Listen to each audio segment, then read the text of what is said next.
like to make sure it's my right, you know. Yeah, thank you. Yeah. Actually, I'm going to get a glass. Would you like a glass for your wine? You go for it. That would be great.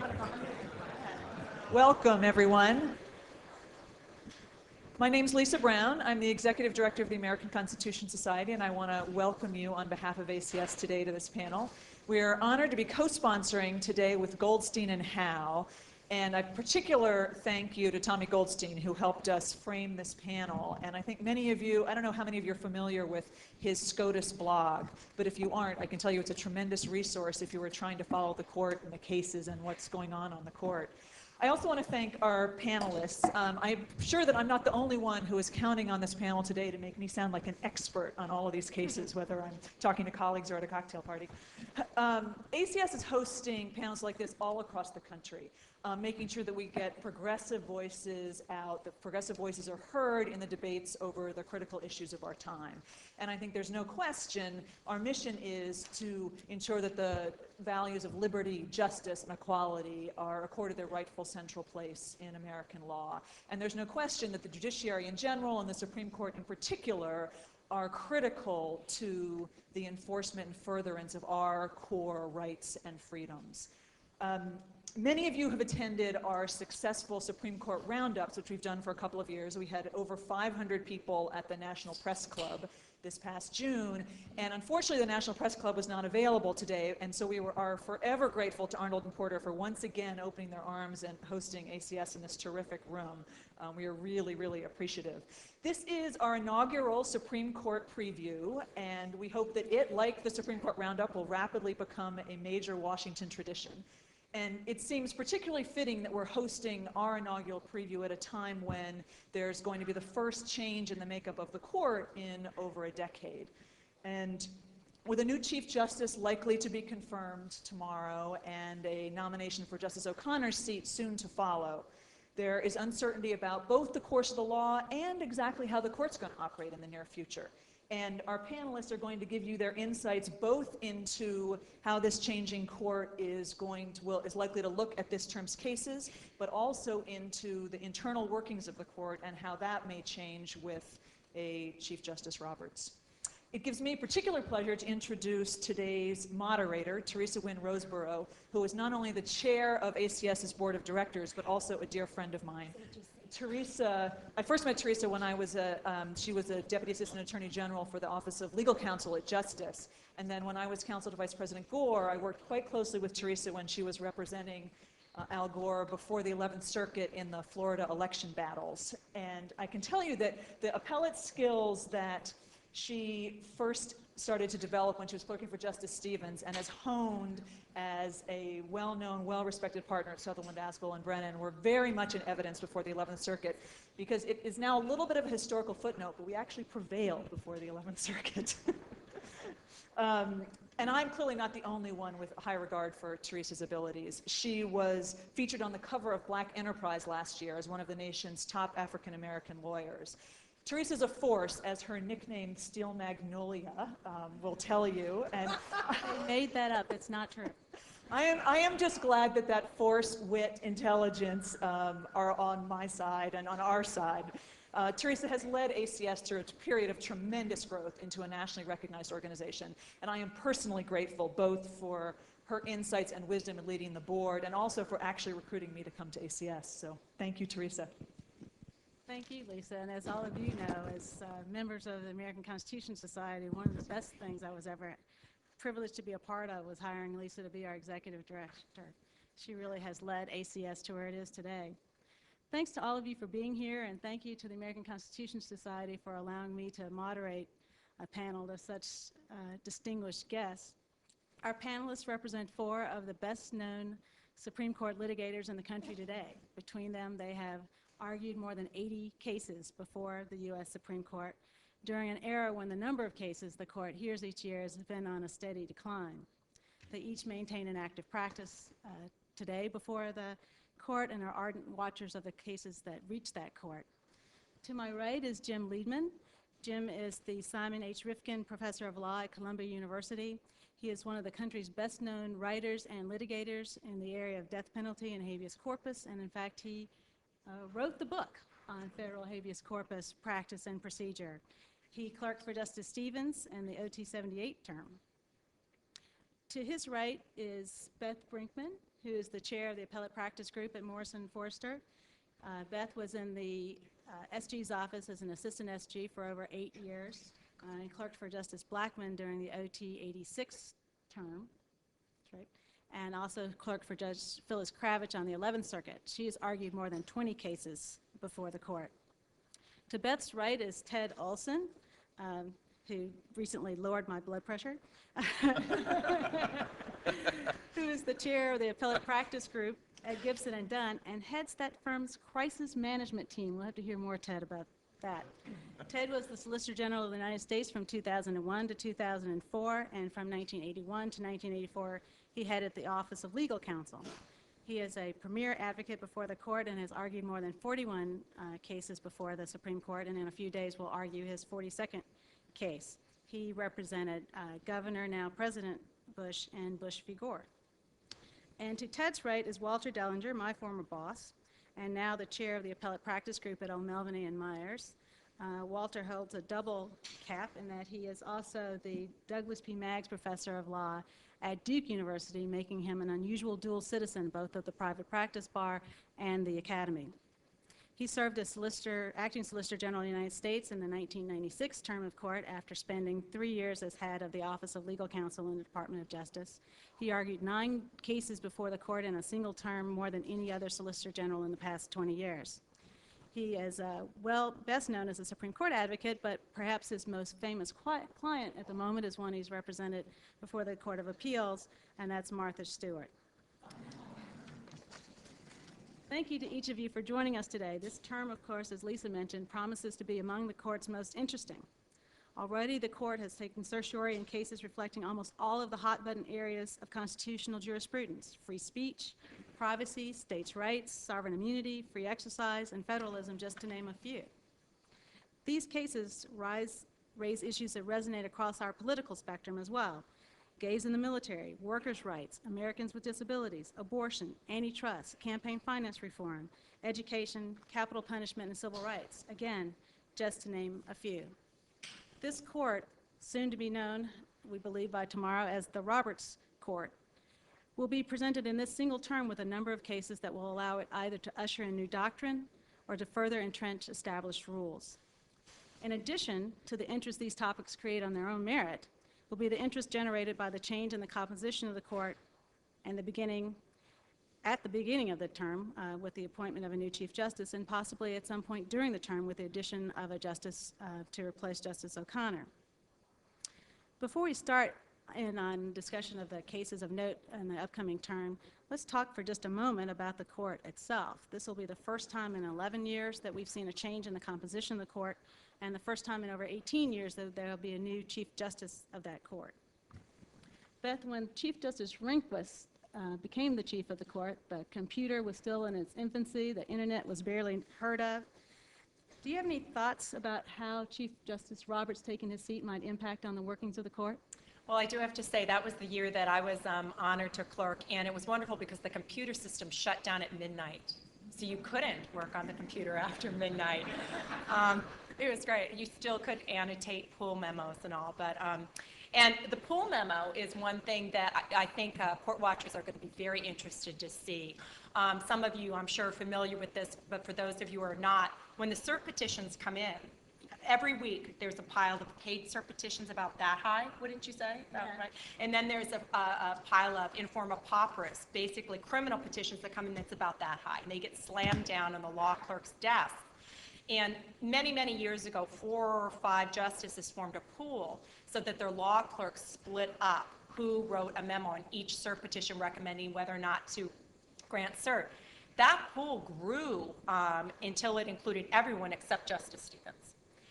And there's been some consternation about that. Obviously, the justices make their own opinions. Several of them read, all of this, well, not every cert petition. That would be, I think, humanly impossible. But Justice O'Connor recently gave an interview where she was estimating the number of pages that she read a day, and it was breathtaking.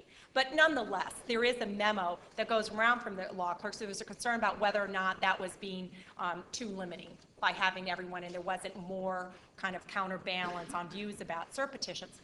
And actually, Judge Roberts, I think in private practice, has discussed this as a former law clerk himself. And there had been some speculation that perhaps what would be good for court was to have a competing cert pool set up. So there were 2 cert pools of maybe 3 or 4 justices in each of them. So that could be one where just coming onto the court, not even his role as chief, he might have an impact.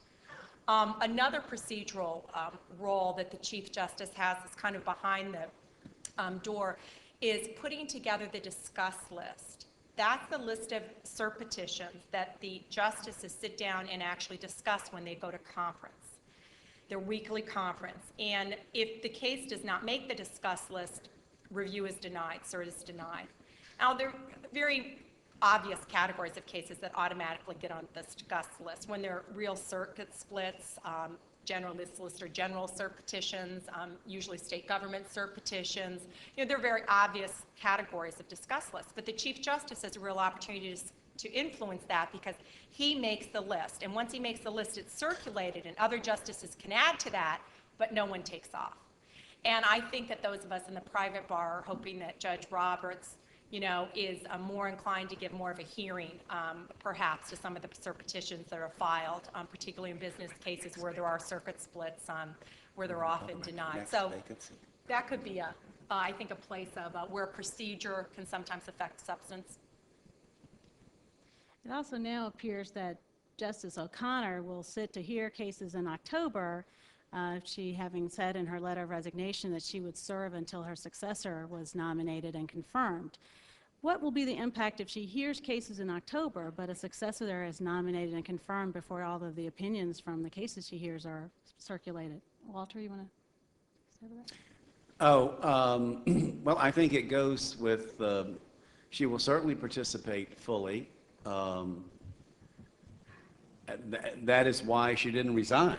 It's most often justices have resigned. I believe that Chief Justice Warren was the first to resign only upon the confirmation of a successor, which was very controversial. I was a law clerk that term, and with many arguing that there was no vacancy for a presidential nomination or a Senate confirmation. And indeed, when the filibuster blocked the confirmation of Justice Fortas to be Chief Justice, and the nomination was withdrawn, Earl Warren wound up serving the entire term of that court. My whole clerkship was the period after Chief Justice Warren had resigned, and he finished out the entire term. I think that practice will be that Justice O'Connor, any case in which she is the deciding vote that is not ready to hand down before her successor is confirmed, will, I assume, be re-argued if the remaining justices are 4-4. I assume one lottery, a good lottery ticket would be off his pool. How many opinions will Justice O'Connor write this term that will be issued? She may get a couple out the door, depending on how the confirmation process proceeds. And depending on if we'd have time, I'd like to come back to the question of the filibuster and the nuclear option, because I think it could be that we could have, for all we know, she might serve an entire term. Excellent. Beth, what about her successor? If a successor is nominated and confirmed within this term, will that successor then be able to either change the outcome of cases that Justice O'Connor might have participated in, or vote on cases that are still circulating but which they didn't hear as a justice of the court? Well, when I was thinking about some of these difficult questions that aren't really written down anywhere, I did what any good Supreme Court practitioner does, that you check Stern and Gressman, and then you call Frank Lorson or Chris Vassell. And Frank Lorson is the now retired Chief Deputy Clerk, and Chris Vassell is the current Chief Deputy Clerk, and anyone will tell you it's the most user-friendly clerk's office in the entire federal judiciary. And Frank obviously had been there through many different transitions, and his reading of the common law of the clerk's office is the following. If Justice O'Connor is on the bench and the argument is held, at the end of that, the Chief Justice, as we've all heard a million times, says the case is submitted. And his understanding, but I do have to say all of this is subject, I think, to the court's own decision to change any of these practices thus far. But at that point, when they say the case is submitted at oral argument, a new justice cannot then sit on that case. That's been kind of the common understanding. And it's reinforced by the fact that some of us have been in the court before when the Chief Justice says that, and then he says, but Justice so-and-so, who did not attend oral argument today, reserves the right to participate based on the briefs and oral argument transcript. And that's happened a couple times when some justices have been ill or caught in traffic, in fact, and they have participated. So I think that a new justice will not participate in cases which were submitted to the court before that person came on. A real wrinkle would be is in a 4-4 case, for example, if they did not put it for re-argument, but they issued opinion and there was a rehearing petition filed. You know, whether a new justice would sit on that rehearing petition or not is a fascinating question. The court's practice with Kennedy, when Justice Kennedy came on fairly late in the term after there had been unsuccessful nominations, was that the court simply held cases that were 4-4 and put them down for re-argument. And Justice Kennedy sat on the re-argument and voted. What would be interesting would be that if a case were 4-4, it would indicate that at the time Justice O'Connor sat, she was a deciding vote. And if it is then re-argued, we know that the initial vote was 5-4, and you will know that the newly appointed justice will be the deciding vote. At least you'll know who to write your brief to. Beth, let me stick with you for a minute. There are a couple of cases on the docket for this term that seem to raise an opportunity for the court to further explore limitations on the ability of individuals to sue states. One arises in the context of the ADA and one in the context of bankruptcy court. Can you talk to us about those cases? Sure, I'd be happy to. I'm going to talk about two cases involving an issue of federalism. Those are issues writ large that generally affect the relationship between the federal government and state governments. The first case is now closely being watched as perhaps the first test for the new court on a major question of federalism. And as Teresa said, the question involves the extent to which Congress can abrogate, and in other words, eliminate, a state government's immunity under the 11th Amendment from being sued for damages. Under the 11th Amendment, a state cannot normally be sued for damages, but Congress has the authority to abrogate that immunity in certain instances, and those instances have been significantly narrowed during really the federalism doctrine of the recent Rehnquist court. The first case is actually two cases. It's Goodman versus Georgia and United States versus Georgia. They're consolidated for oral argument scheduled for November 9th. I'm actually one of the attorneys representing Mr. Goodman as a disclosure here. Mr. Goodman's a prisoner in Georgia. He filed a cert petition, and the United States filed a cert petition taking the same position, which is simply the best thing that could happen to you when you're in private practice, to have the Solicitor General filing a petition that gets consolidated with yours.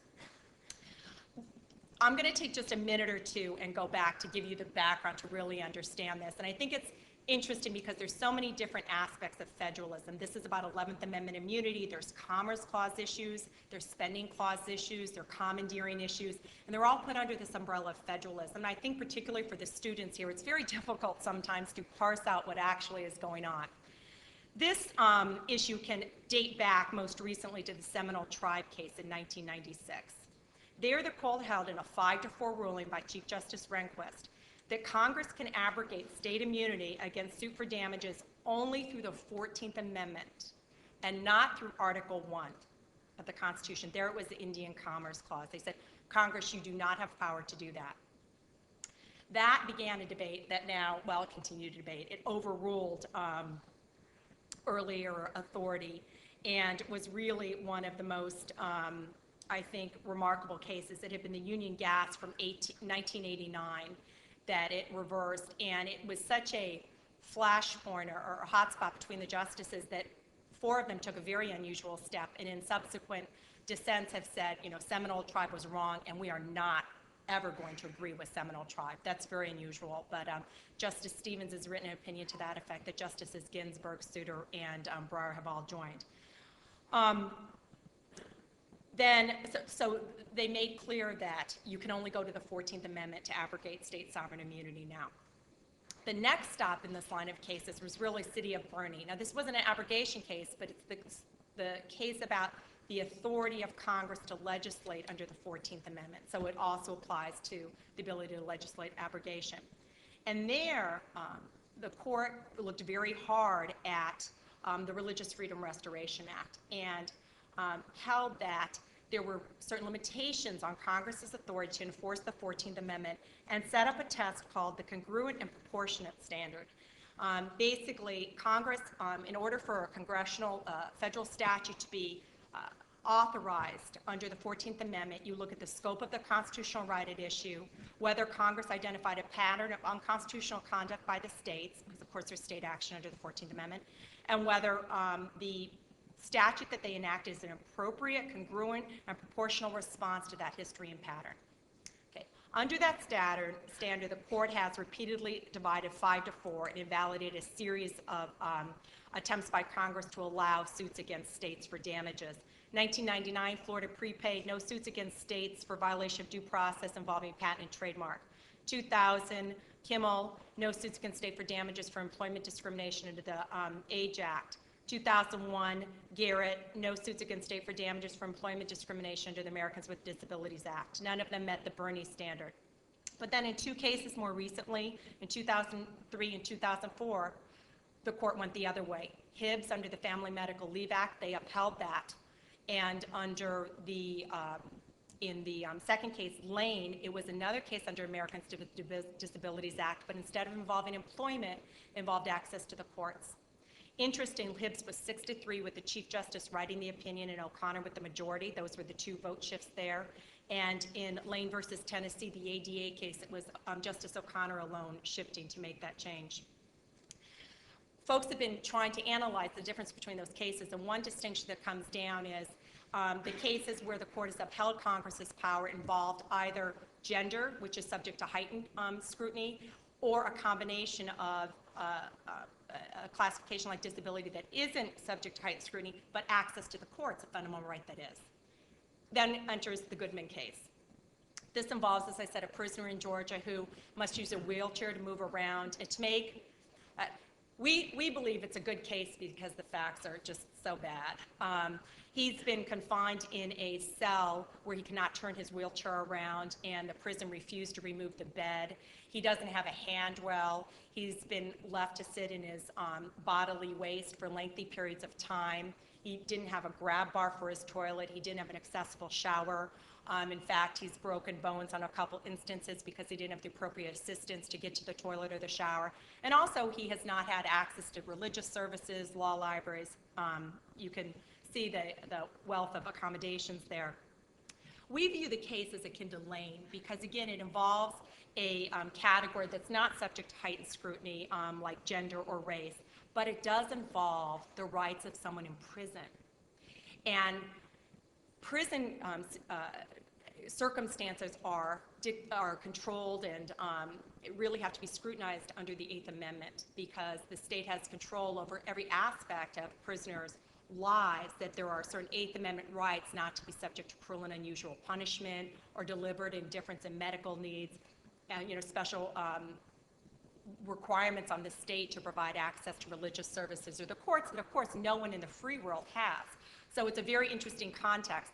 Lane, the case in which O'Connor wrote and allowed the suit, was the very dramatic case, as I'm sure you've all heard, where someone had to crawl up the steps at the courthouse to get in. And so Goodman, as you can see, is really teed up to see whether it's going to fall on the Lane side of the case or the other side. Also, the history of constitutional violations in reported court cases and in prior statutes, I think, will be very interested there. As I said before, the Solicitor General is on our side, and also we have very broad amicus support, including a amicus brief by former President Bush and former Attorney General Dick Thornburgh. Former President Bush signed the ADA on the recommendation of Attorney General Thornburgh. I'm going to just jump real quickly to my second case, which I'm going to say much less about, but you'll understand it now. It's an 11th Amendment case under the bankruptcy clause. Okay, Central Virginia Community College versus Katz. Basically, a chain of bookstores went bankrupt in Virginia, and they claimed that a couple state colleges owe them money. And so the liquidating supervisor for the stores sued the state colleges for actually more than $400,000. Now, under my description of Seminole Tribe that you just heard, you would think that, well, Congress doesn't have the authority to abrogate sovereign immunity under Article 1 of the Constitution, and I think that's where the bets lie in this case, that it will be reversed. The Court of Appeals held in a very thorough examination, I have to say, including the text of the bankruptcy clause, which gives Congress the power to promulgate uniform laws. I mean, there's some real textual support, I think, for trying to distinguish this from Seminole Tribe, and that is what the Court of Appeals did. But 5 circuits went the other way. The Solicitor General is not defending the statute, which is, you know, a neon light. 49 states supported Virginia as amicus. They have some interesting arguments that it could be different, not only because of the text of the bankruptcy clause, because it's in rem. They've tried to develop some very interesting approach to it. But those are the 2 big 11th Amendment federalism cases for the term. Walter, I know this is a line of cases you've followed closely. I think you wrote briefs in Goodman and in Tennessee versus Lane. Any comments? Well, I have 2 points to make about the court and federalism. The first is, when you look back on it, the acts of Congress that led to the states' rights revolution were themselves very questionable. The various solicitors general, at least up until Ted, have had some very difficult statutes to defend. Lopez would have been the most defensible. That's guns within 100 yards of a schoolhouse with no showing that the gun moved in interstate commerce. The problem being that we've yet to find a state that is in favor of guns in schoolhouses. So that Texas probably. So, It's required in Texas. but I really think that Seminole Tribe, for example, the Indian gaming law is something that is, I think, to my guess is to many members of the court, quite distasteful. The whole notion of fostering Indian gaming, and particularly the provisions of that law that required states to negotiate in good faith over gaming, really raised the issue of the way in which states were treated. And finally, City of Bernie on the Religious Freedom Restoration Act, which gave a right to every person asserting a religious reason for being exempted from a general or neutral law, a right to be exempted from that law unless the government showed a compelling governmental interest. Though the court didn't mention, and no one other than Stevens did, if they thought this might be sort of an excessive deference to giving preference to religious objectors over others. There was a lot of sentiment that Justice Scalia's opinion by those that supported it was right, where he had held that there's no special exemption from laws that are applicable to everyone else. So I think those have been tough to defend. Now, and led to these federalism decisions. The other thing worth noting, though, is the extent to which the court's federalism jurisprudence, as one of the panelists noted at William and Mary this last weekend, I think David Strauss, is basically red states' rights. Red states get states' rights deference, and acts of Congress are struck down. When blue states do things, they're upheld. The court upholds the act of Congress. By that I mean it's usually when Alabama comes into court with an 11th Amendment objection. Alabama, Louisiana, Mississippi are states which win these cases when they're resisting progressive acts of Congress. when a liberal state like California or Oregon undertakes to do something that Congress sets aside, like medical marijuana, there goes the states' rights. But there's not a lot of deference. In fact, when there was a half victory in the Michigan affirmative action cases, but I thought that counsel for Michigan, I suggested in moot court in jest, might have begun the argument.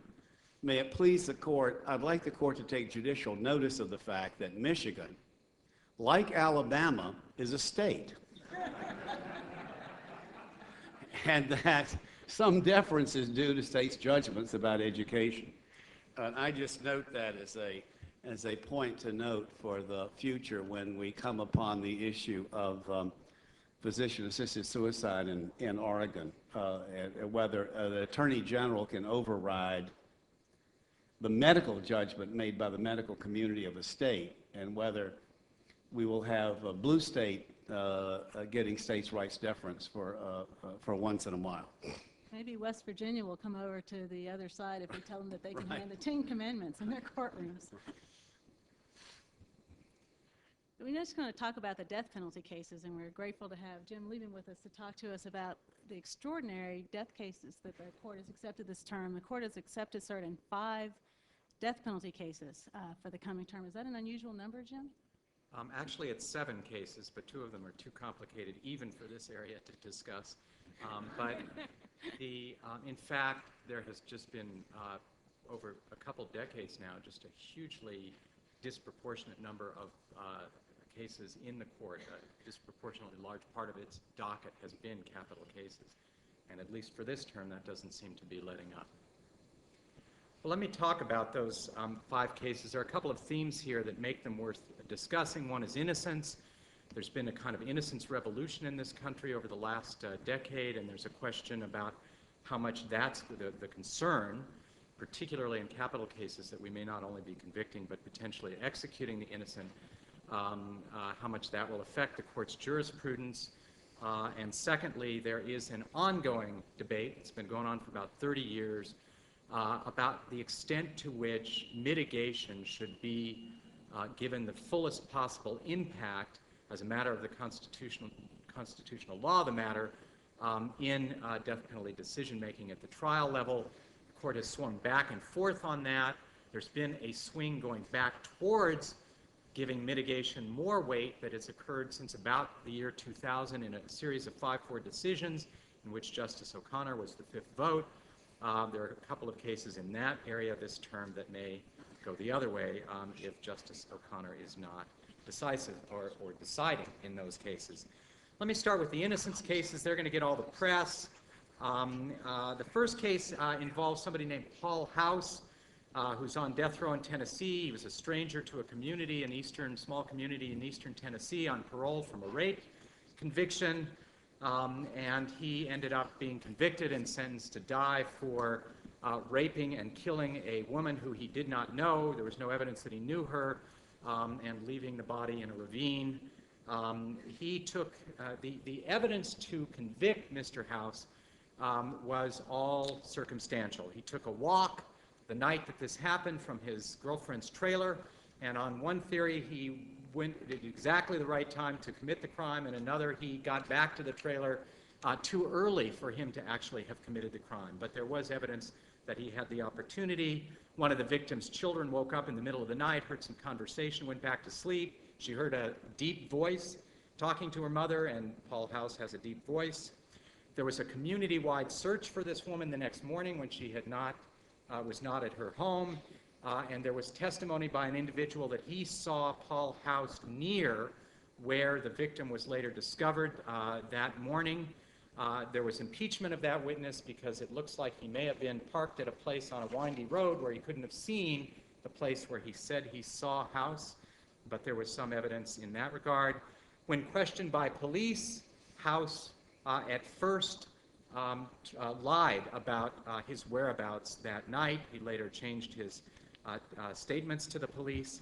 Semen found on the victim's nightclothes suggested a motive. What would Paul House want with this woman? He didn't know. Well, it looked like there might be a rape motive, so the semen was important in that regard. The semen was also tested by the FBI using at that time ABO, regular old blood typing, and the FBI agent testified that the blood type in the semen on the victim's night clothes was consistent with Paul House, so that linked him to the semen on her night clothes.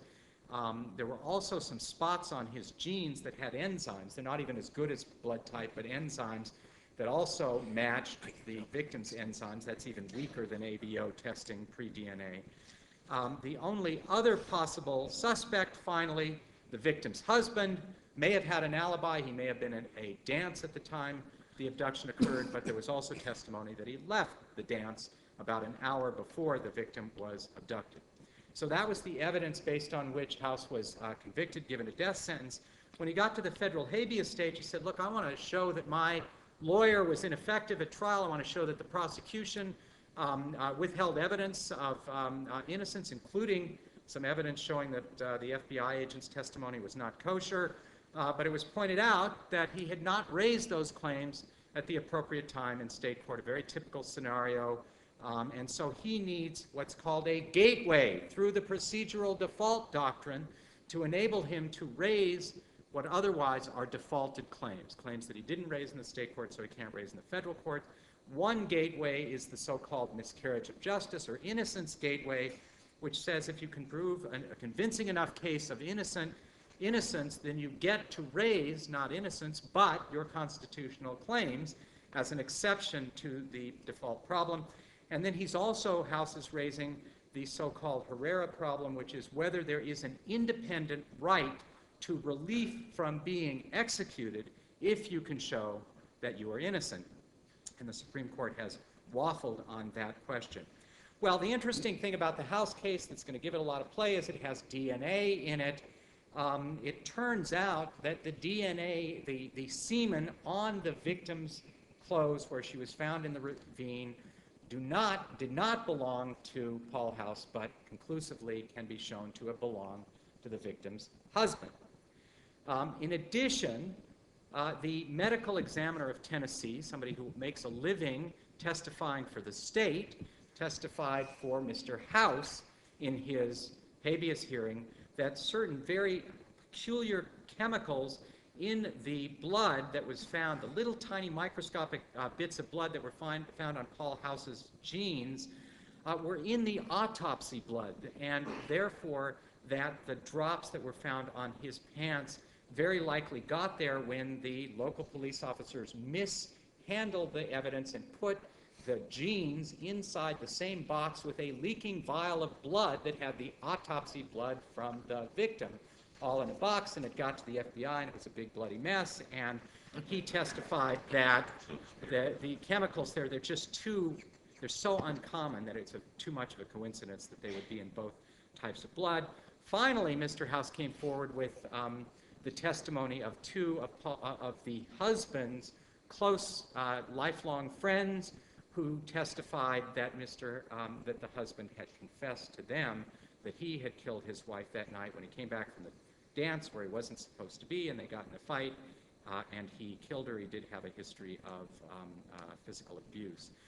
The Sixth Circuit en banc affirmed the denial of the right to raise those ineffective assistance and prosecutorial misconduct claims, saying that the evidence of innocence was insufficient to overcome the default and provide a gateway through it. 7 justices dissented. It was an 8-7 opinion. 7 justices dissented, saying no, there actually was enough innocence shown here to get past that gateway or through the gateway, and 6 of those judges, also would have held that House had established an independent showing of innocence that would be an independent basis for relief on its own from the death penalty, if not from his conviction.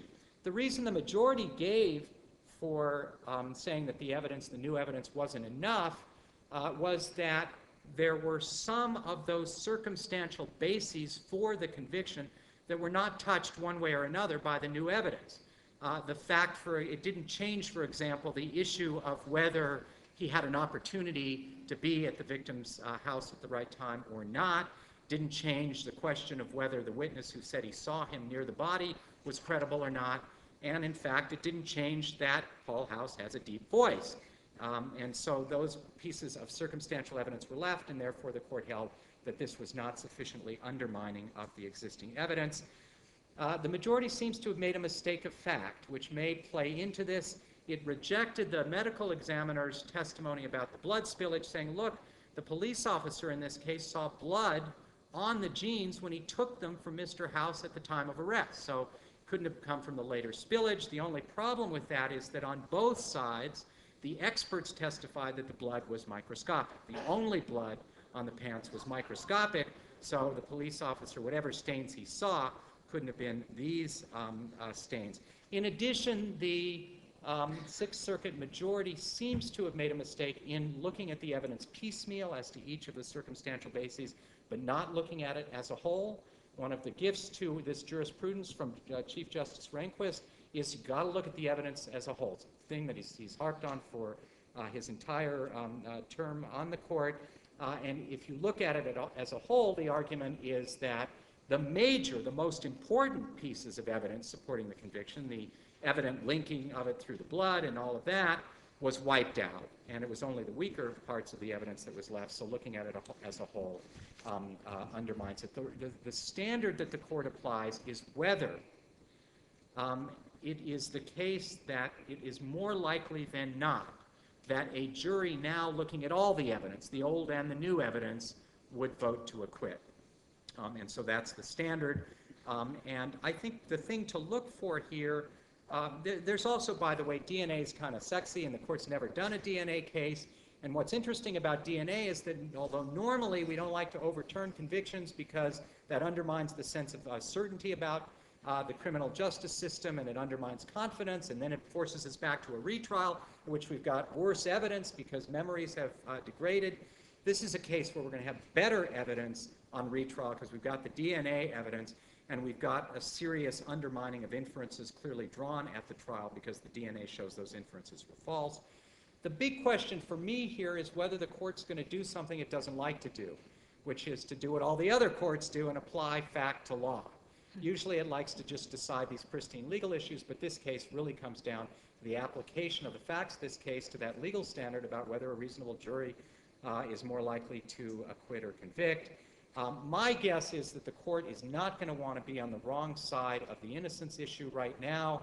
They beat John Roberts over the head with the innocence stuff in his confirmation hearings, and so I think the court will issue a very narrow opinion that will apply to Mr. House and nobody else, that says he gets to go back and put on his evidence as to these constitutional violations. On the Herrera issue, the Supreme Court seems to have said in a plurality opinion by Chief Justice Rehnquist in 1993 that there is no constitutional problem with being executed when you're innocent. Now, that may seem a little strange to us, but he actually had a pretty good legal argument that historically habeas corpus has never been about the underlying rightness or wrongness of the verdict. It's been about constitutional violations. Here, though, I think the court is hoist on its own petard. We spent the last 15, 20 years wiping out decades and decades of focus on procedural niceties. Now we only care about the substantive outcome. Can't be more important a substantive outcome than whether the defendant is guilty or not and going to be executed. So I think the court here is probably going to say that there is indeed a constitutional right not to be executed when innocent, but it will define the standard of how far you have to go to prove innocence so narrowly that almost nobody, including perhaps Mr. House, will ever be able to satisfy that standard. So it won't be on the wrong side of the issue, but it won't create a rule that many people will be able to avail themselves of. Barry Scheck is a very he's been involved in the House case a lot, but the second innocence case reminds me in a certain sort of way of a more famous Barry Scheck case out in Los Angeles by the name of O.J. Simpson. This was a case just granted cert yesterday, so I'm trying to get on top of it here. South Carolina jury sentences Bobby Lee Holmes to die for anally raping a very elderly woman in her home, eventually causing her to die. Holmes matched her description. A police officer found his palm print on the doorknob inside her home, and there was a mixture of stains on his underwear that matched his and the victim's blood by DNA, but didn't match 99.99% of the rest of the population. So it sounds like Mr. Holmes is in pretty big trouble here. Well, at a pretrial hearing, when he gets his conviction overturned and sent back for retrial, he puts on a bunch of witnesses. A bunch of witnesses say there's this man named Jimmy White, and he was seen wandering around that neighborhood at night, banging on people's doors at 4 in the morning just when she was raped, the victim was raped. Several other witnesses testified that Jimmy White went around telling everybody that he committed the crime, and Mr. Holmes did not.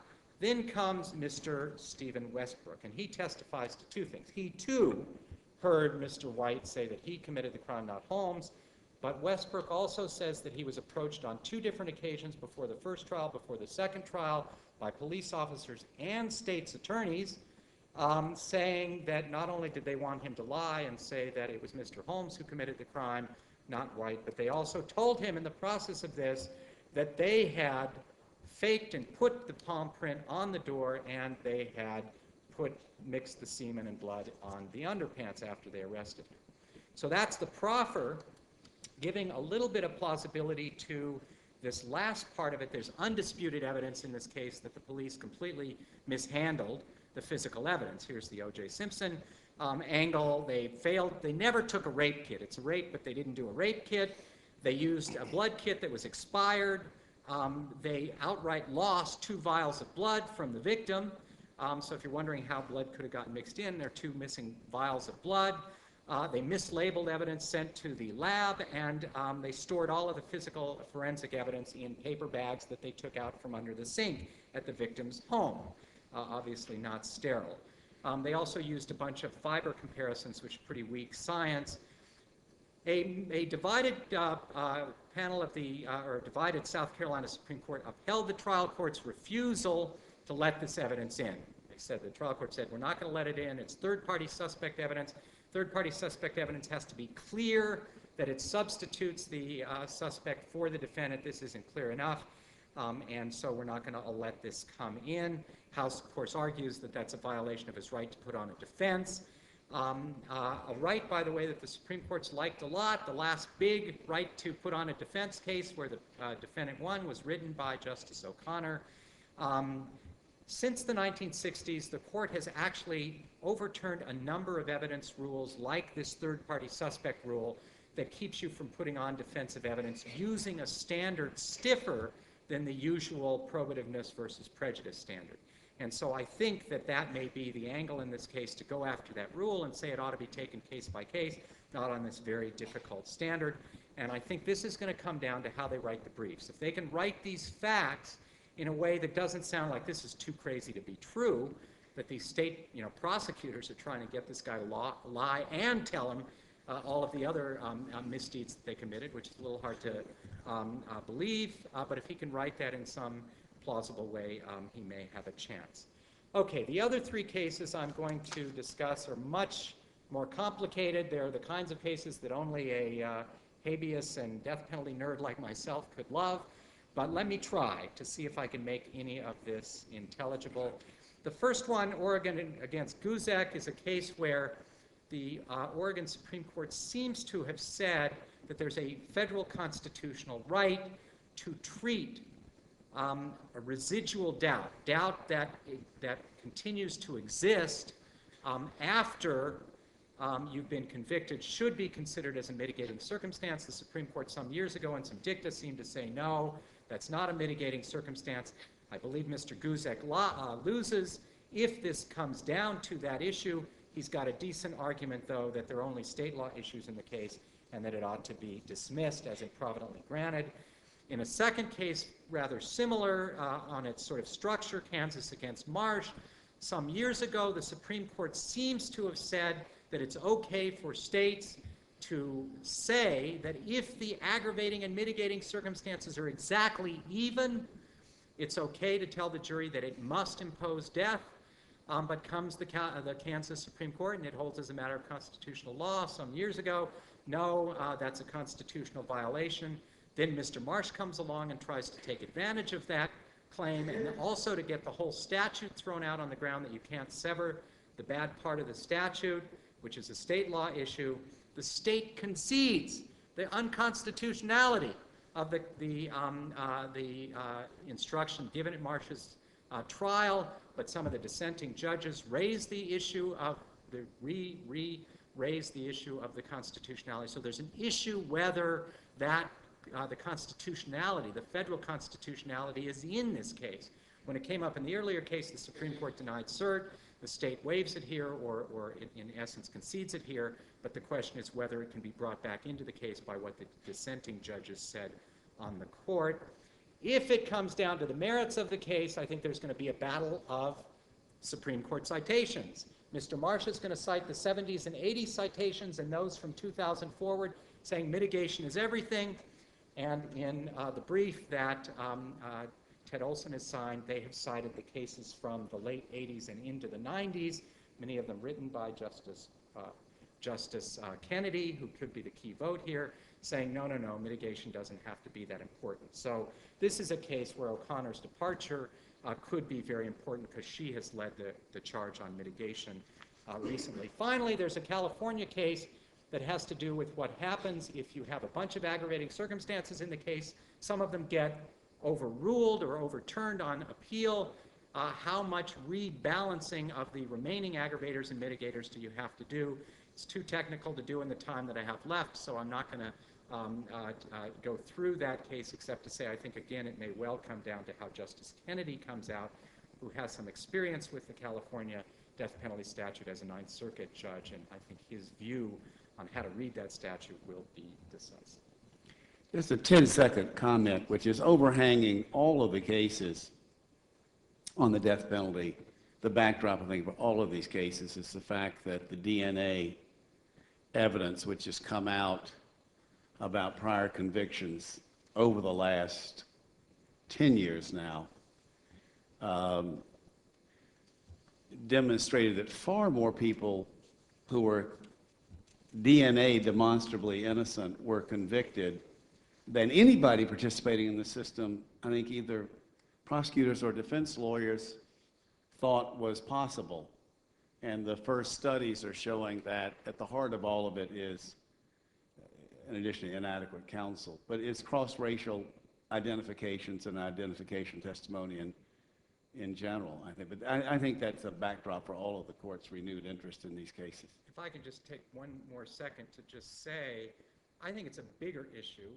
I believe we've done these studies at Columbia, which I'll put a little plug in here for, that show that it's actually, there's a huge amount of error in capital cases, not just innocence, but error just shot through the system. About 2/3 or more of these cases get overturned.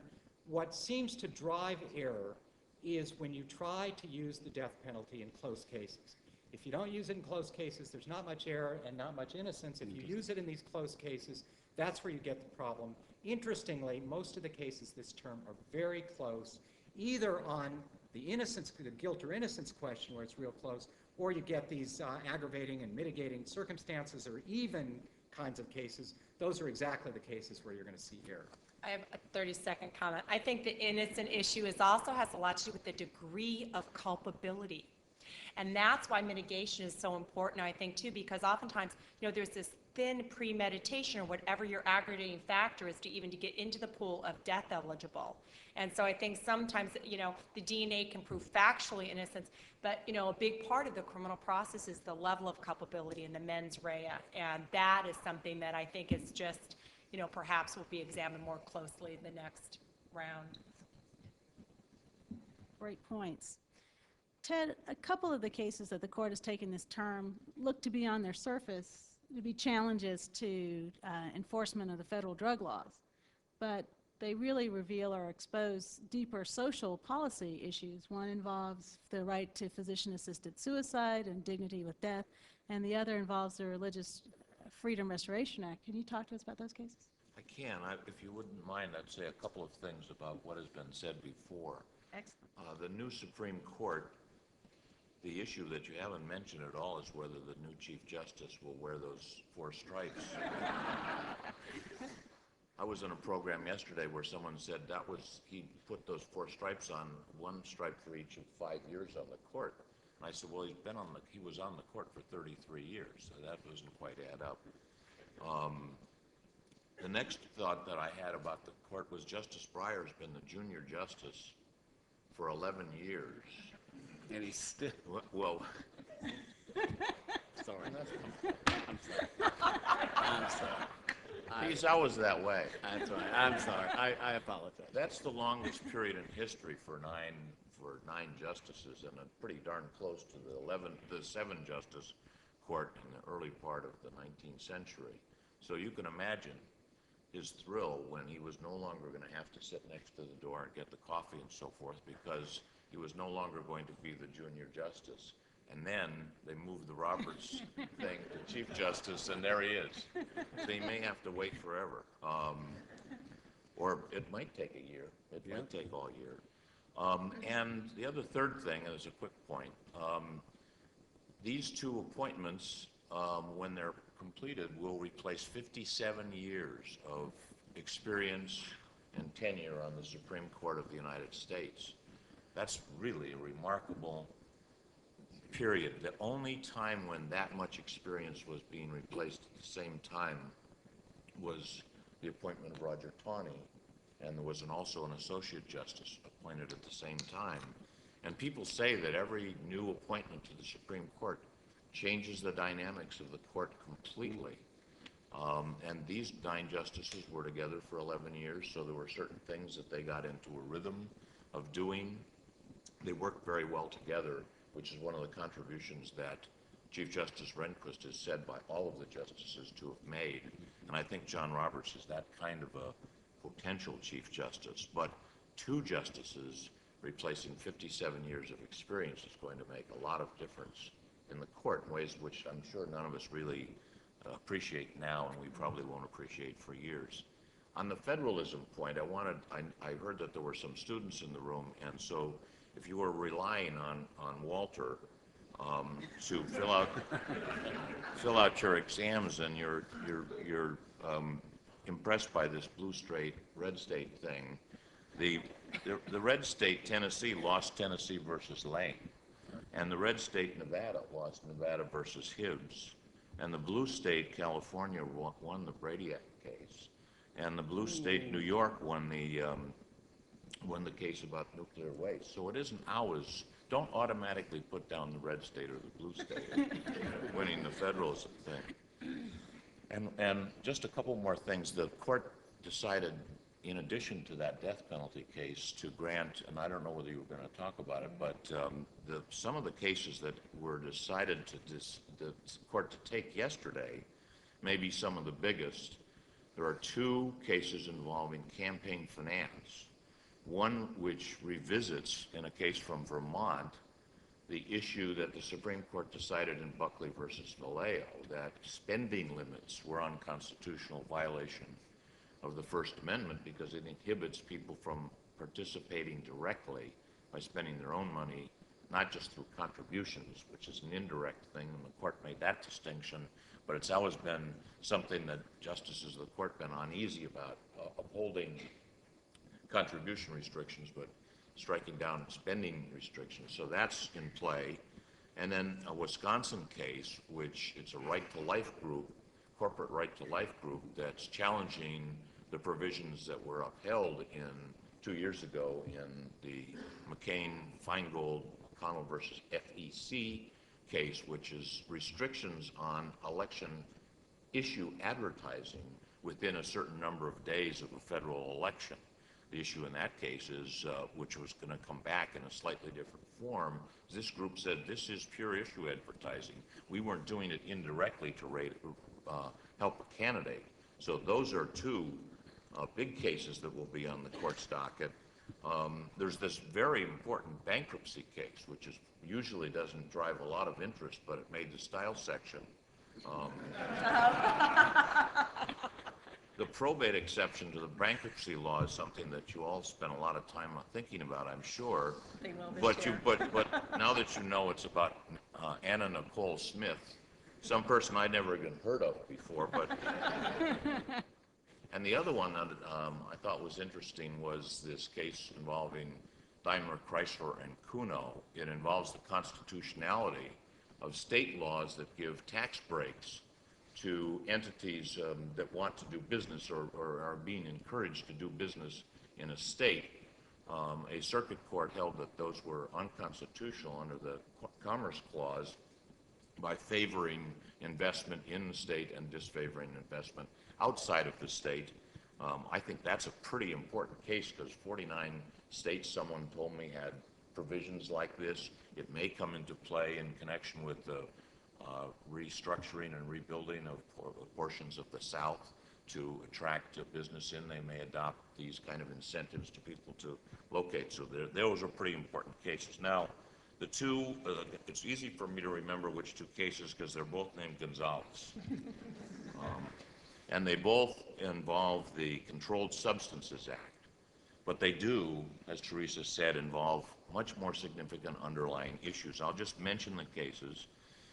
The first one, Gonzalez versus Oregon, the question presented, and I'm oversimplifying, states that may the United States government prohibit the distribution or the prescription administration by doctors of federally controlled substances for the purpose of facilitating suicide when a state law explicitly permits doctors to do that.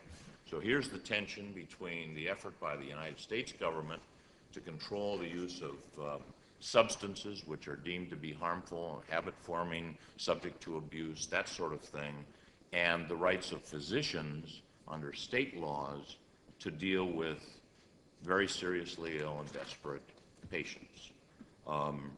The sub-issue there is that physicians are permitted to dispense controlled substances if they're registered, allowed pursuant to registration requirements by the Attorney General in the course of professional practice or research and for a legitimate medical purpose. The Attorney General, this attorney, General Ashcroft, pursuant to a legal opinion by the Office of Legal Counsel that was issued in June of 2001, reversing, Walter may have some, may be able to add to this, a reversing a position of the Reno Justice Department, said that the administration of controlled substances or any prescription for the purpose of facilitating the patient's death is not a currently accepted medical use, and therefore the exception in the Oregon statute cannot stand against the federal statute. But this case, and I'm not expressing a view one way or the other, those are just the issues. It brings together the very, very important questions about the right to die, the right of doctors to prescribe medical procedures within their judgment, that the right to die issue came up a few years ago in the Washington versus Glucksberg case, and of course the issues involving doctors and their patients and controlled substances came up in the Oakland cannabis case during the Clinton administration, and the Reich versus Ashcroft case involving medicinal marijuana that was decided by the Supreme Court last term. So these are a clash of very, very important issues, and I think they will be exciting and interesting to follow cases. The other one is Gonzalez versus El Centro, and then there's a bunch of Brazilian words there that I'm not going to try to pronounce. The question is whether the Religious Freedom Restoration Act, the part of it that wasn't declared unconstitutional in this City of Bernie case a few years ago, which was passed in 1993 to override that case that Walter mentioned, Employment Division versus Smith, which is a 5-4 decision attempting to accommodate the right to religious practices on the one hand and so-called neutral state laws having to do with one thing or the other, practices that the state would regulate irrespective of religious considerations, but then religious considerations come into play when a religious group wants to locate in a certain area or has a particular practice that clashes with some law, like in the Employment Division versus Smith case, it was the ingestion of peyote, which was otherwise prohibited, but was a truly accepted religious practice for the people that were involved in that. And so the question here has to do with a hallucinogenic substance which is called Hoasca. Am I pronouncing that right, for those of you who know more about these things than I do? I don't think this crowd's going to admit that, Ted. No one's going to admit it. I'm not with the Justice Department. Well, this is apparently a tea-like substance made from 2 Brazilian plants, and it produces hallucinogenic things. And it's on the control. It's a Category 1 controlled substance and so forth, because Congress and the law enforcement people determined that it is subject to abuse, can be very harmful, shouldn't be permitted. The other wrinkle in here is that there is the United Nations 1971 on psychotropic substances, a treaty signed by 160 countries. Government contends that unless it is entitled to prohibit the importation and use of this substance, the United States itself will be in violation of the treaty. I don't know how strong that case is, but that's the position they're taking.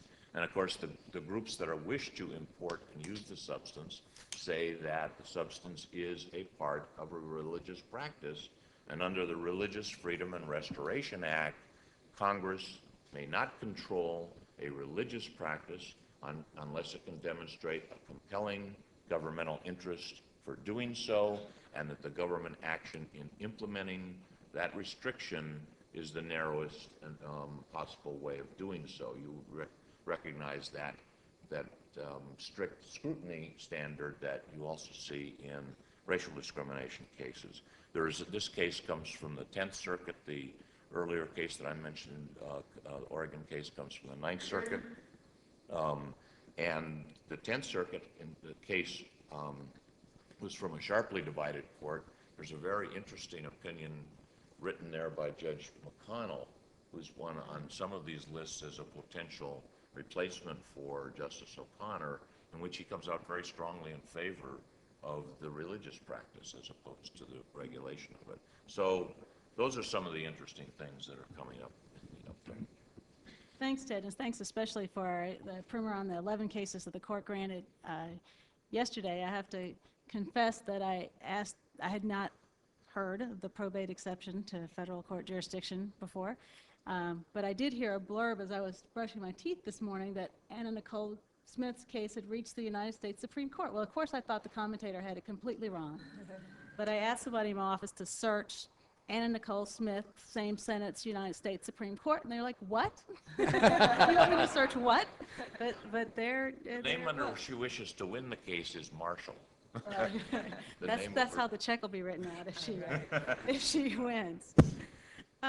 Walter, before we leave these cases, I know that you argued, I think, Washington versus Gullickson, the last case that the court had, in which the issue of physician-assisted suicide arose, and I believe the Justices O'Connor and Scalia were pretty adamant in that case that these type of end-of-life issues needed to be left to the laboratory of the states. Do you think that the court's going to be willing to keep its hands off this one? It's a really interesting case, and Ted gave the essence of it. My one quibble, or I think there's a lot of load-bearing weight in the first 3 words of the description of the case. The United States government has taken the position that the use of physician-assisted suicide violates federal controlled substances regulations.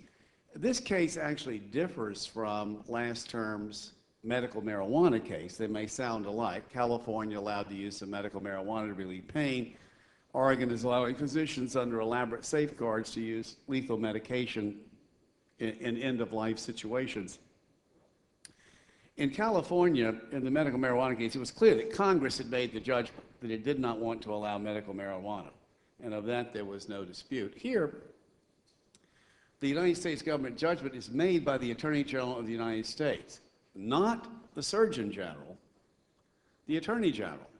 And I'm not at all sure what the resources are of the Department of Justice that allow the Attorney General to be making judgment about what is legitimate medical practice. And if there were ever a states' rights case, this is it. The regulation of medical practice has long been a core state function.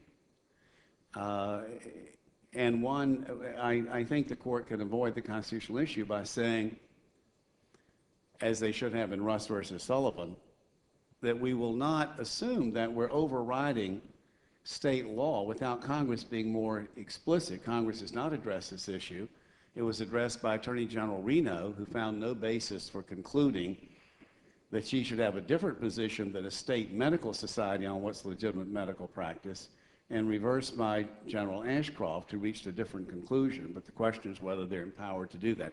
In the position of assisted suicide, in the brief of the United States, we said in a footnote, we defended the right of states to prohibit lethal medication, saying that even though there was a significant liberty interest, that at the present time states could be concerned that there were not sufficient safeguards. Lethal medication, we said, is the least costly treatment for any illness, and unleashing it in a managed care system is a step that states could believe would have undue risk. So we had a footnote citing Oregon and saying that a state may believe it has sufficient safeguards, that the choices are truly voluntary and other criteria are met, that states would be permitted to do that, not assuming that the Attorney General could overrule it under controlled substance. So I think that's going to be a very interesting case, and one where the states' rights argument for a blue state, I've got a few quibbles with your facts, so I won't go into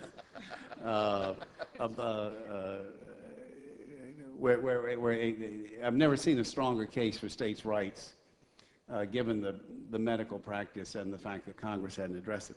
The other case that strikes me, the use of DMT, which is the substance being used by this religious group, which apparently has in this country approximately 157 adherents in this country.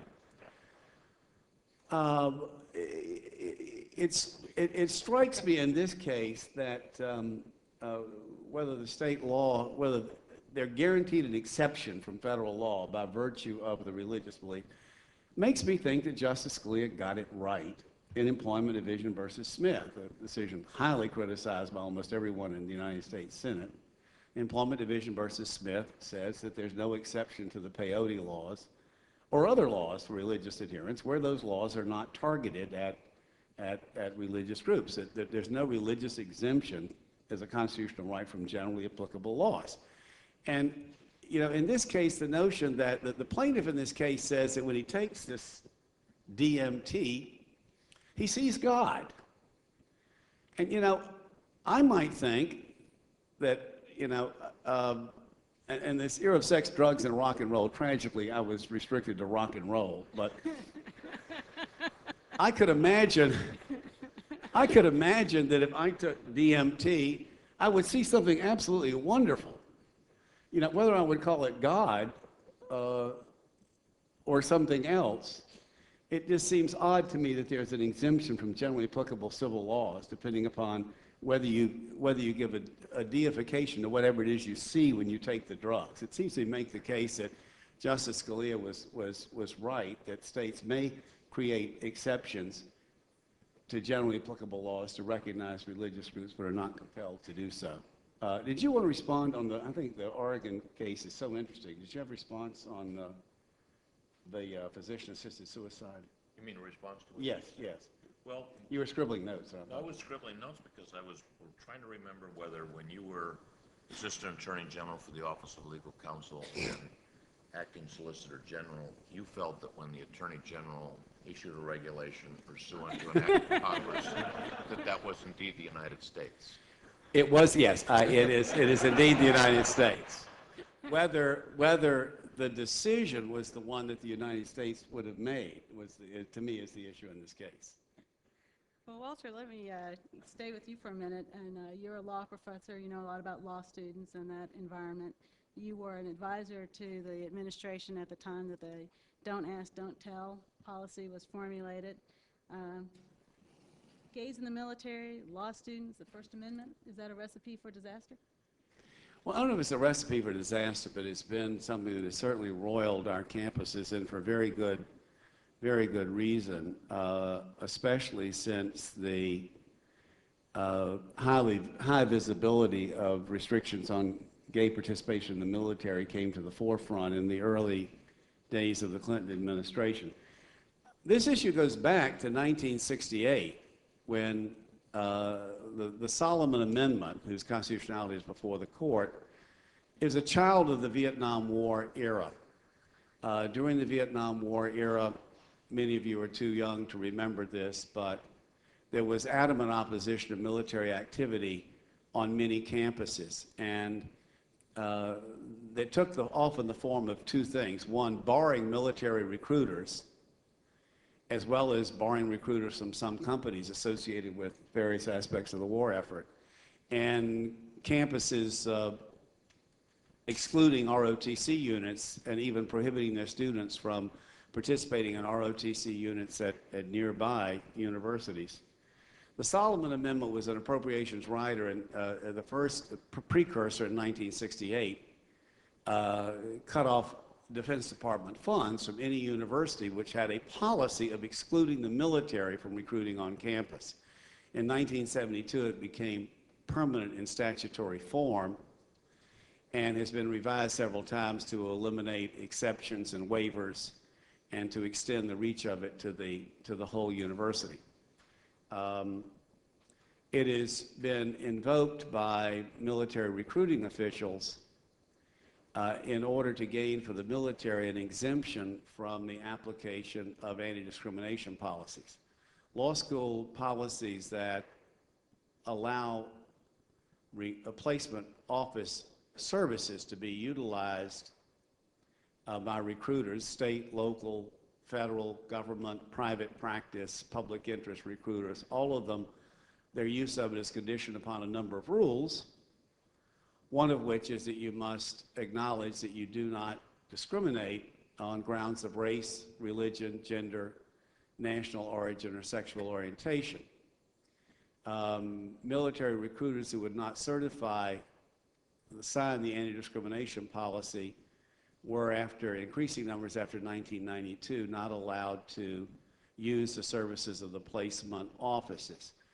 Many universities accommodated the military need to recruit by taking the position that the general free speech interests of their students allowed student groups to invite whoever they wanted to on the campus for whatever activity. So, for example, at Harvard Law School, the Harvard Law Student Military Alumni Group, a group of Harvard Law students with military experience, would invite military recruiters on the campus, have them give a speech, have them talk to students who are interested in the military, and of course the university did not bar that. It just not make its own facilities part of it. The issue came to a head when the enforcement of the Solomon Amendment tightened up in the present administration. And a large group of law students and law schools have brought suit to challenge the Solomon Amendment as violation of the free speech rights of the faculty members, the students, and the university. The notion is that by being required to facilitate the recruiting of organizations that discriminate on any of these bases, the school's right of association, of its desire to treat every member of its community as a full member of the community, is called into question. And indeed, because you have to treat military recruiters like all other recruiters, you have to post their materials, take active parts in it. University faculty is probably the best statement of the First Amendment claim would be that as a university faculty member advising students on placement, if a student comes to you and asks, I have a number of slots that I can utilize to get guaranteed interviews, which I'd like your advice on which ones I should use it for. I'm interested in the Navy, I'm interested in Gibson Dunn, I'm interested in Sutherland, Asbill and Brennan, Morrison and Forrester. What should I use? You want to say, you know, as a faculty member, are you gay? It's a horrible situation because as a faculty member, you would have to get enmeshed in the system in order to advise students, because you would not want to advise them to use up one of their slots on such a notion. So that's the heart of the First Amendment argument. Excellent amicus briefs have been filed by Beth Brinkman and by Paul Smith, Wilmer, a number of other institutions have filed amicus briefs. I have filed one for 40 members of the Harvard Law School faculty, which takes a somewhat different approach. to this case, also seeking to exempt the schools from compliance with the Solomon Amendment. But that client group wanted to assert a position that I have believed as a faculty member for the last 25 years, which is that no one is violating the Solomon Amendment. We're simply not violating it. The Solomon Amendment, and indeed that before one attacks a statute as unconstitutional, you ought to first make the argument that you're not violating it. The Solomon Amendment cuts off federal funds to universities that prevent or in effect preclude the military from recruiting on campus. We argue that cannot possibly mean that every rule you have with which the military does not comply, they're exempt from. That the Solomon Amendment's historical origin, its legislative history, is in policies which barred the military.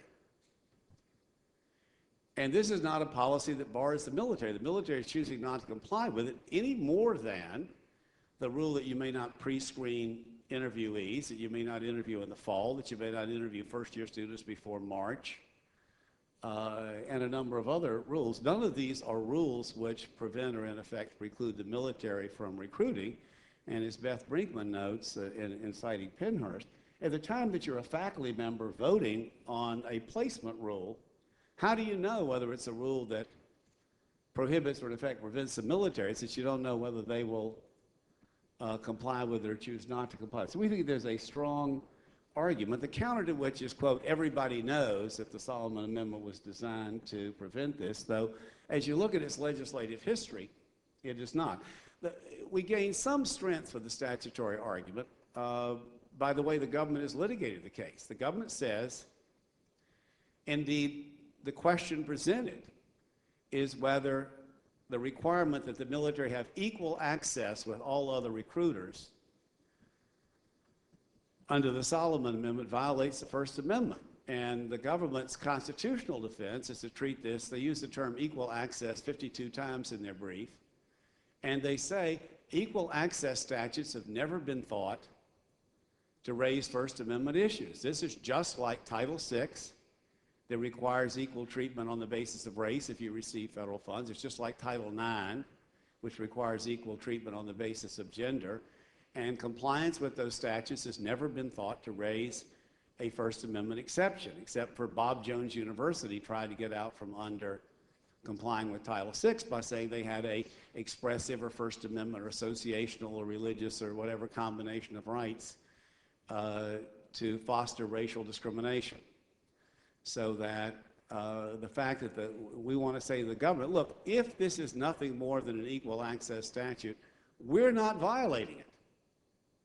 We have welcomed military, schools have welcomed military recruiters. Occasionally the Coast Guard has signed the anti-discrimination form and has been allowed to recruit, and universities have indeed barred non-military recruiters who do not comply.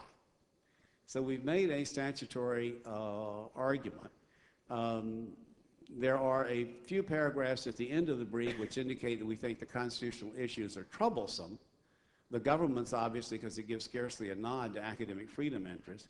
We also note that it's troublesome to think of there being a First Amendment exception to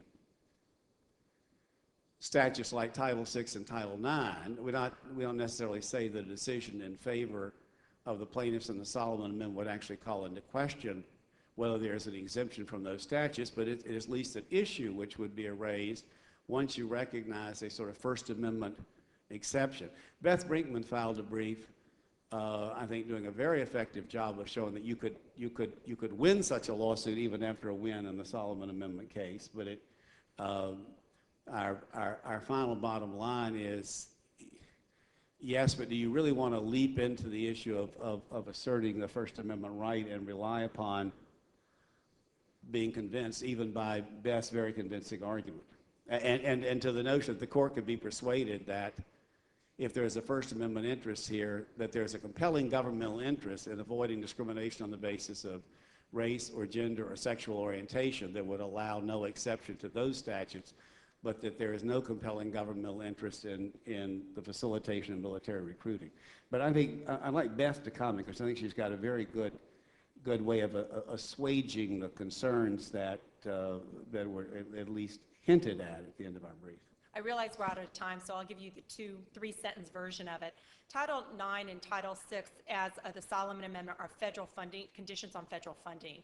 And what our brief focuses on is, first of all, that the government gets way too short of shrift to the unconstitutional conditions doctrine.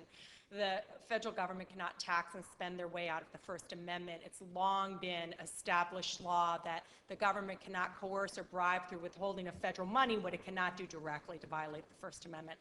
The second point is about the federal civil rights statutes, Title VI and Title IX, that deny federal funds to discriminatory institutions. The interest there of the government is in not giving taxpayers' money to private entities that discriminate against some of those very taxpayers. And that is a very compelling interest. It's about invidious discrimination against individuals. And Lau v. Nichols, one of the very early Title VI cases, said that the government's interest is overwhelming in denying federal funds, taking the money from the taxpayers to give to some program that will discriminate on the basis of race against some of those very taxpayers. That's a very distinctive situation and different from the Solomon Act amendment. That's the short version. Ted, did you want to say anything about those cases? I know we're running short on time, but I don't want us to close without noting that also on the court's docket for this term is a very significant abortion case, and also another significant abortion case is pending on certiorari. And of course, one of the things of interest to a lot of people is how Justice O'Connor's potential absence from the court, given her pivotal role in a number of 5-4 decisions in that area, threatens to impact jurisprudence in the abortion area. The case that the court has granted is Ayotte versus Planned Parenthood of Northern New England. It is a challenge to New Hampshire's parental notification statute, which the First Circuit found unconstitutional on its face because it failed to provide a health exception for the health of the minor. And it also had a very narrow death exception in that the physician had to determine that the minor was in danger of death within the ensuing 48 hours unless an abortion was performed before they could avoid parental notification. New Hampshire's offered two defenses to its statute. One, it maintains that the First Circuit asked the wrong question in asking whether or not its statute imposed an undue burden on the right to choose abortion. That the right question, it said, given that this was a facial challenge to that statute, was properly taken from other cases where the courts considered a facial challenge to the statute, and the question is whether there's any constitutional application available. And at least under a post-viability scenario, its law presumably would have some constitutional applications, and therefore it said that it was wrong for the First Circuit to hold it unconstitutional as an undue burden. Second is a factual defense based on the statute itself, saying that the judicial bypass mechanism provided in the statute is adequate to protect whatever health rights the minor might have, that the New Hampshire statutes require that the courts be available 24 hours a day, 7 days a week to hear petitions from minors seeking to bypass parental notifications. It requires that the trial court render a decision on a request within 7 days and that the appellate court also give a decision within 7 days. And New Hampshire argues that that mechanism is appropriate and it's sufficient to protect any instance in which the health of a minor might otherwise be endangered. Ayotte is important because it raises the opportunity both for the court to determine what's the proper standard of review in looking at abortion cases. Is it going to be whether or not there's an undue burden, or is it going to be the more difficult standard of determining whether there's any constitutional application for the statute? But Ayotte's also important because of what it might say about two cases that come behind it. The court has received a petition for certiorari in a case called Carhart versus Gonzalez, which is a challenge to the federal ban on partial birth abortion. The Eighth Circuit in that case found that the federal statute was unconstitutional, like in the New Hampshire case, because it did not provide for an health of the mother exception to the availability of the procedure.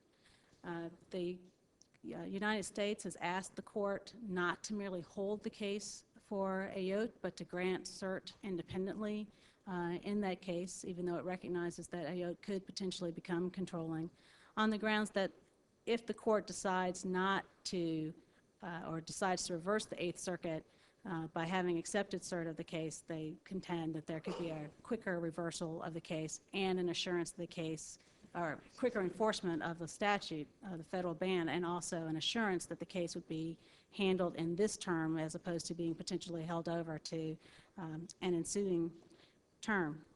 I want to give each of our panelists just a brief opportunity to make any further comments they would like, either on these cases or any of the other cases that we've discussed today. I'll make a very quick comment. There are two very important antitrust cases on the docket for those of you who care. There's Shell and Texaco versus Dogger, very important case about joint ventures. And when the government was asked for comments at the petition stage, it actually suggested the courts could summarily reverse the Ninth Circuit. So I think we know where that case may be going. It had to do with oil companies having a joint venture and setting the price. And the Ninth Circuit said that was a per se violation of Section 1, even after the FTC and various state attorney generals had approved it. The second big antitrust case is Illinois Tool versus Independent Inc. It has to do whether or not there's a presumption of market power to a patent holder. It's tying two products together. I will license my patent for my printer to you, but you have to buy my ink. And the question is whether they're going to reverse about a 50-year-old case, international salt there. There are also some other cases about a diversity jurisdiction in national banks, Wachovia, a Federal Arbitration Act. So there's a bit of a docket there too. We do tend to overlook the business docket sometimes. Jim? No comment? Walter? Just the most important thing that may happen for the court this term and is, of course, the nomination of the next justice. And I am actually quite worried that we may be headed for a train wreck. That is to say, if someone were nominated who would provoke a filibuster, and if the filibuster were sufficiently successful that the issue would arise as to whether to hold that it is unconstitutional, a filibuster or judicial nomination, and if the Senate were to come to a vote on that issue, there would be a real fierce debate about the legitimacy of holding that the filibuster is unconstitutional, unless there were some other procedural mechanism. And I would hate to see us enter a position where we had a legitimacy debate about whether a justice was properly confirmed or not, depending on whether you thought that was legitimate, with reverberations back to the 2000 election. I think that would be a most unfortunate train wreck if it were to happen. Well, please join me in thanking this wonderful panel.